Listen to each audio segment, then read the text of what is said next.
what's going on, everybody? Welcome back to another episode on the Mindcrack server. So I just came over here harvesting a little bit. I needed some wood, and I also wanted some apples because I am constantly having to run back to the spawn to go heal up if I am really low, because I don't know. There's just something about like trying to get that many deaths. I have quite a few, yes, that's true, but I'm also really stupid at times. I've been kind of slacking off. I actually did go caving, but oh, did I miss one? What the heck is that? I thought I did a full circle. So I managed to go caving. I got some diamonds, and I also did a little bit of a live stream the other day. That didn't go over too well. There's been a reason why I haven't streamed much Minecraft lately, and I kind of remember now. And I'm not going to talk about that during this episode. But,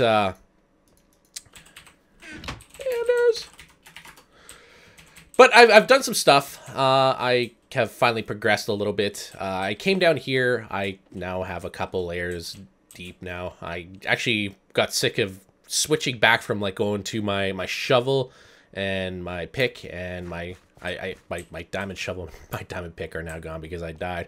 But I'll explain that in a bit. But I came over here. Like I said, I'm now 3 layers deep. It's still gonna be a long process. I know a lot of people are telling me to use TNT, but the thing is, there is no mob grinder right now, so I'm kind of stuck between a rock and a hard place, trying to find ways to do this. And I'm constantly running out of diamonds and everything, so that's kind of an issue. You know what? We'll make 2 picks, because we're going to be going caving this episode, because I am freaking broke as a joke, and it's not good. You know what? We'll do this, and then we'll make just 1 shovel. Never know. You never friggin' know. Did I make any torches? I don't think I made any torches yet, so we're going to do that. Let's quickly just make some right. Just drop! What the heck? There we go. I need to do some organizing. I'm just, my friggin' chests are all over the place, but it's because I was digging. But yes, like I said, I've done a little bit around my place. I've been digging. I actually have lots of food now. I don't know. I'm one of the people who find it annoying to have to constantly cook meat and find animals and breed them and everything. So for like one day, I just was farming for about an hour. I made my own little temporary farm over here for now, as you can see, and I got this going on right here. I got some melon. I only wanted that for once I start getting once I start making potions, which I haven't got to that stage yet. I haven't even been to the nether yet, which is a little bit unfortunate, but you know, it's kind of understandable at the same time, because I just haven't been able to record. I know, like, my last episode, I said I'm going to be putting out 2 to 3 episodes a week, and that was last week. We ran into some problems at home. Andrea had to actually, when Andrea had to go back to Winnipeg, and because her dad went to the hospital and everything, so that was a crappy time. So I was keeping in contact with her and just checking out on things, because I didn't know how long she was gonna have to stay out there for. But yeah, I've been making all these potatoes here. So okay, yeah, I just got those. You know, we'll throw these in. I'm gonna give those to Beef. Anders gave me those. I don't know why he gave me them, but he did. Let's see. We'll just throw that. There we go. There we go. Yeah, so I need to go get some diamonds, because I need to get myself geared up. Not necessarily for armor, but for tools, because what I'm using right now is just totally inefficient. Inefficient? Yeah, inefficient. Stupid words. Being all words like and everything. But the last cave I went to, I think I'm pretty much done. I actually recorded an episode, but I wasn't happy with it, so that's why I'm kind of over here now and not showing you that episode, because I talked about stuff that I probably shouldn't have. And now I'm going to get you guys all wondering. But I'm going to quickly go find a cave. I just wanted to quickly show you guys like the little progress I've been making over at my little base here. I think in the next episode, I'm going to probably make myself a little temporary house, just where I could put some storage, because I can't constantly be having it right here. And whenever I do, I constantly get zombies after me. So I'm going to go find a cave. I'll be right back, and then we'll have some fun caving. Really? Really? Right when I went to go out, Anders had to log some called him Nadress by accident. Oh my god, it was slowly becoming nice. I was like, you know what, I'm just going to stay at my base because it's going to probably take a little bit before I find a cave. And of course, as soon as B00 and I, and myself, not B00 and I, fell asleep, I woke up and there's a freaking zombie attacking me, so now we get to eat one of my apples. Now we get to see... Oh, that's so little! Oh my god, that's the worst! Probably should have just made a notch apple, to be honest. But yeah, I'll be right back. Okay, so I'm actually not too far away from my place. It's just literally right over there, about like maybe 100 blocks. And I came over here because I was like, okay, how far does this island go? I saw it kind of ends over here. Actually, I see that it ends way down there, and there's actually some little islands. But I was like, okay, I'll go into the mainland over here, mainly because we're not supposed to be going too far away from this little continent we're already on. So if we have to traverse through the giant ocean just to get to somewhere else, that's not gonna fly. But I did find this place, which looks kind of promising. Okay. So, oh, there's an ender bob. Don't look at him. Please tell me I didn't look at him. Oh my god, oh my god. Okay. Okay, we're good. We're good. That was terrifying. That was absolutely terrifying. So, I don't know why I was thinking about it, but I was... Again, this is the most ridiculous story. I don't even know why I'm, like, embarrassing myself. I think I may have told it once. I'm not entirely sure. But I went to go pick up Andrea at the airport the other day, and it's about an hour and a half drive to the airport from where I am. But yesterday there's like this. It's called the Malhat Highway, and it's this really curvy, goes up like several meters into the air. So the elevation's quite high, but that's not really part of it. But it's just I'm just explaining what the Malhat is. I hear a zombie somewhere. Let me turn up my volume on my end so I can pay attention to it rather than possibly die. Yes, there is some baddies. So punch you off. Suck it. And there's some gold there too. Nice. Oh no, I didn't know that water goes all the way down. Crap. Anyways, yesterday the traffic was backed up, and typically what takes a 20-minute drive to get over this highway and to get back down to normal elevation level, it takes about 20 minutes, depending on how fast you go. I may go a little bit faster than some individuals, which I do not condone. Don't speed. Oh no. Oh, you son of a bee. There you go. I'm actually just gonna eat one quickly. Doesn't even fill that much up anyways. Should have made the, like I said, I should have made the notch apple. Oh boy, I probably should have brought down a bucket because this does not look promising. There's too much lava anywhere. There's too much lava everywhere. But yeah, so you know what typically takes about 20 minutes took about an hour and a half. So I was actually the time I left, I was supposed to be there like maybe 5 minutes early before Andrea even gets off the plane there. So yeah, that really sucked. It put me back quite a while, so that was a little bit unfortunate, but you son of a bee. Good thing we got that absorption on. So yeah, I thought there was like an accident or something, but there was just construction. Anyways, this does not even pertain to the story. Well, it does. It does. What am I saying? Because while I was stuck in that little traffic jam, I was thinking of just like not necessarily stories I could tell on Mindcrack, but I was just thinking about like old school back in the days, high school days and all that. And I see you. Didn't even take any damage, baby. No damage taken. But I was thinking of like this really how awkward I was. It's not necessarily awkward, but a lot of people may know I've been moving all over Canada my entire life. So I've always been that shy kind of quiet guy, and it made for awkward times in school, mainly because I always had to like try and make new friends and everything. So, and at this place I did make some good friends, but I don't know, I've never been one of those kids who was like very courageous going up to talking to girls and everything. And so okay, I didn't even hit you. Darn it. Took a little bit.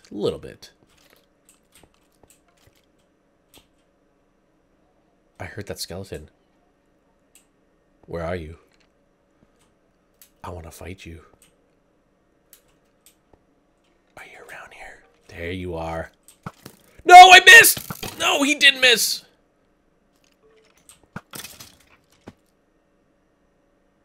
And there's another one up there. I knew it. Is he dead? Did he die? Okay, good, he died. And so did that one. But I don't know, like there's a lot of people always used to say like if you like someone just go up and tell them and all that. But I've never been that kind of kid who is just ballsy enough to go up to a girl and just like ask them out. You know, there have been times where I have, but there's like there's been times where there's been like a girl who I've been like I really had huge crushes on, and it's never gotten to like the level of like stalkerish or anything like that.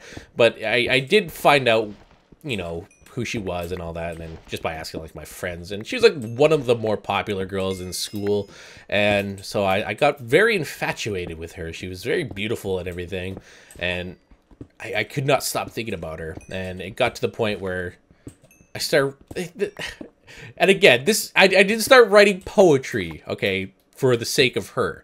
However, I was writing poems at the time.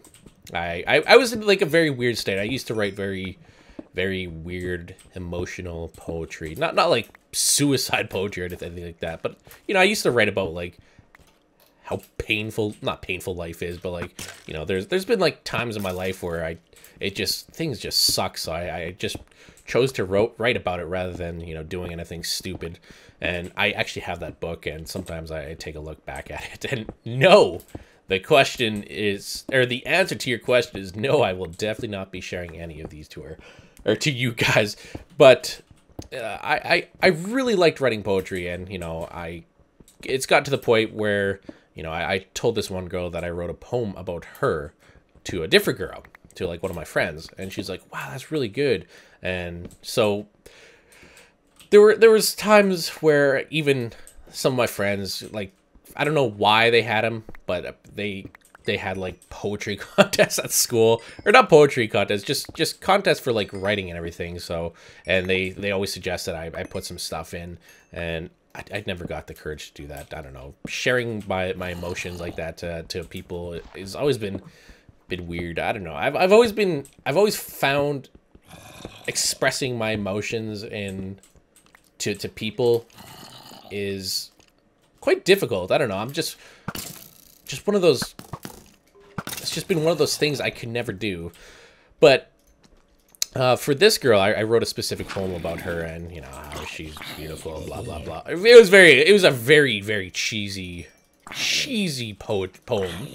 And so, you know, after school, I waited around until there was no one, and I knew where her locker was, and not because like I said, I never actually stalked her or anything like that. But you know, when you're in high school and you find someone to be very attractive, you kind of like just watch them, not like creepy watch them, not like it's never got. Wow, I'm like saying things, and I'm so worried you guys are gonna misconstrue what I'm saying to like thinking I'm like this huge stalker or something like that. No, it's just, you know, I used to like whenever she walked by like me in school, I just, you know, just watch her, just because she was a very beautiful girl. And so, you know, like I said, I wrote a poem about her. Oh, I heard you, buddy. I heard you. And so like I said, there's one day after school, I'm just gonna eat the apple, whatever, it's 2 hearts. One day after school, like I said, I knew where her locker was, and again, not for stalkerish reasons, but she was actually by my locker. And so I got the courage to not ball up, but like, you know, to fold that note up and slip it in her locker. And that was the most ballsiest thing I've ever done. in terms of, you know, actually going forward and doing what I wanted to, and not just being afraid of the repercussions or anything like that. So the next day comes, and I got a lot of people looking and laughing at me.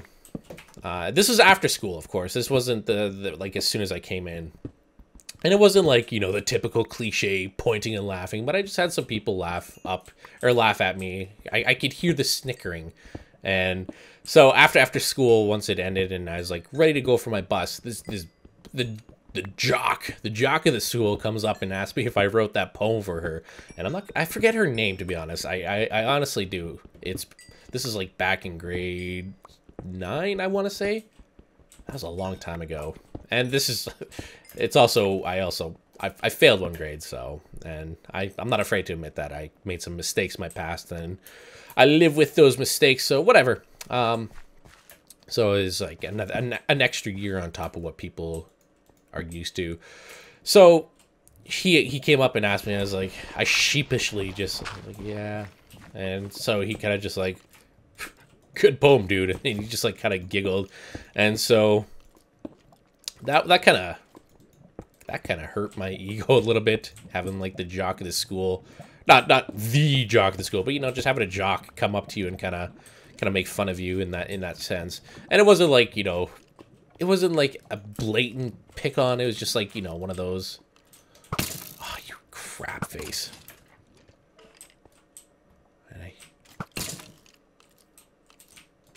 Oh no! Crap! That sucks. Oh my. There's another skeleton up there too.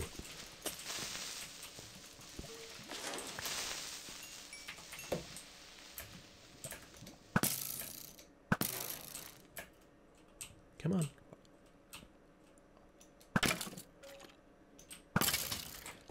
Sorry, was too focused on not getting hurt here. So yes, that, like I said, that kind of hurt my ego, getting made fun of. You know, that's one of the many things I did to get made fun of. And so, you know, I go and catch my bus, and then I feel this tap on my shoulder, like literally right before I get on the bus.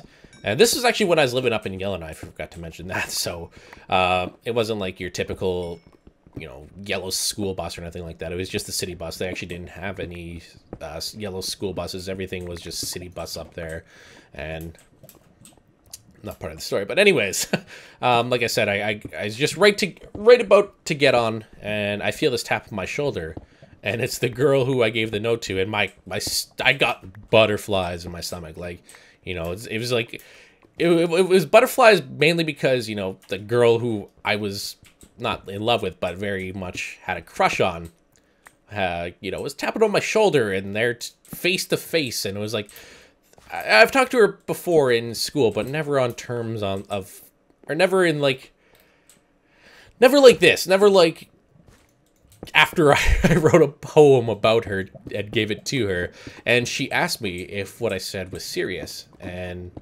you know, I said, again, I was very shy, and I was like, yes, I was. And so I had the girl talk to me, and, you know, she's like, she actually said it was a very sweet poem and everything, but just wasn't her type.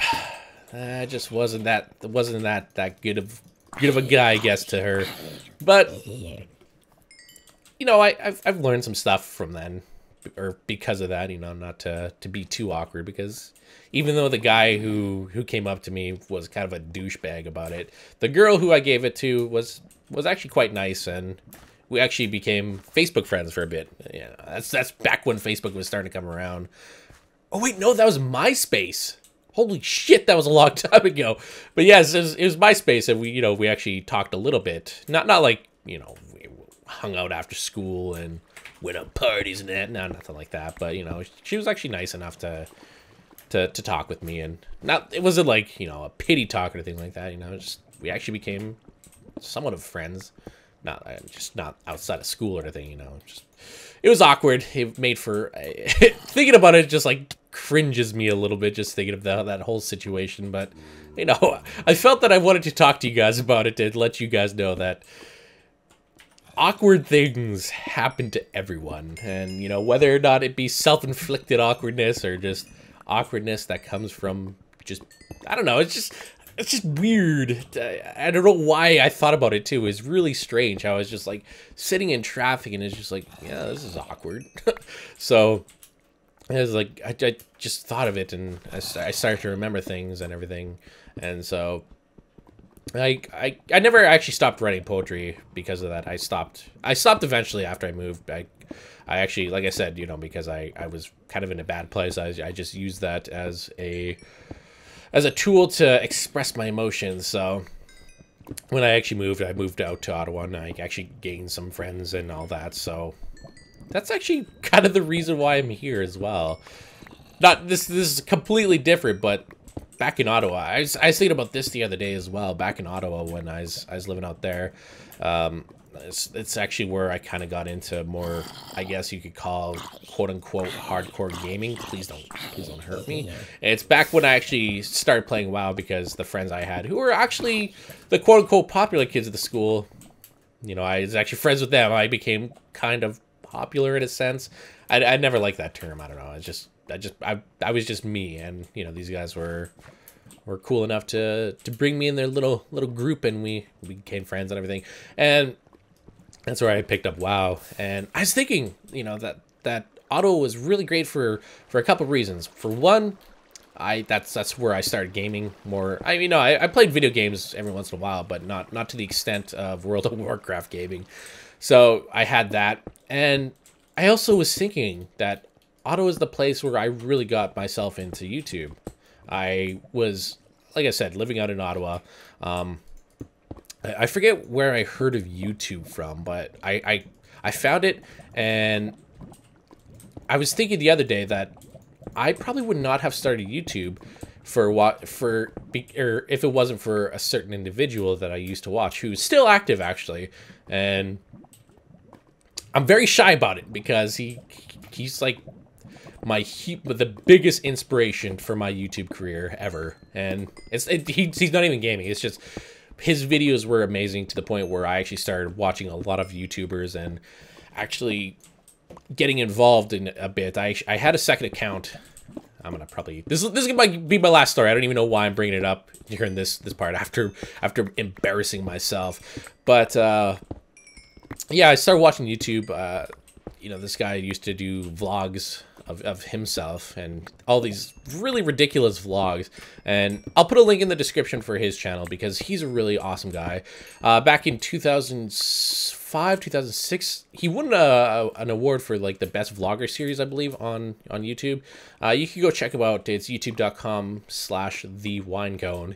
He's Tony the Winecone, from he's actually from Toronto as well, which is weird. Beefs out there.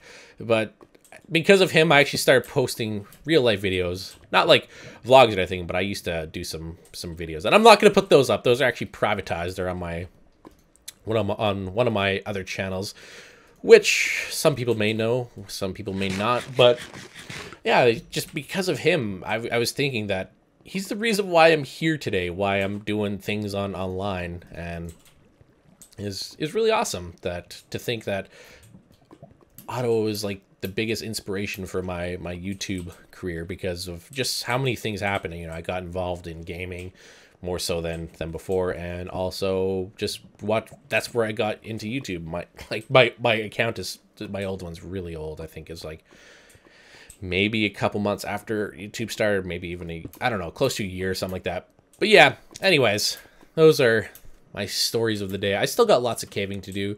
I'm probably going to save the rest of this cave here for another day. like I said, I need to get myself some diamond. I need to get myself more iron. I need to get some gold so I can start making more apples and everything. But I hope you guys enjoyed this episode. And actually, I want to ask you guys a question. I don't know, if you guys are feeling comfortable, let me know what kind of awkward situations you guys kind of got yourself involved in. You know, whether it be, like I said, whether it be self-inflicted awkwardnesses or just something that just randomly happened and it became awkward. I don't know. I'd be interested to hear what you guys have to say. And yeah, that's about it for this episode. I hope you guys enjoyed it. I am now going to go cry in a corner with how embarrassing I am. And I shall talk with you guys later. Peace out, Girl Scouts.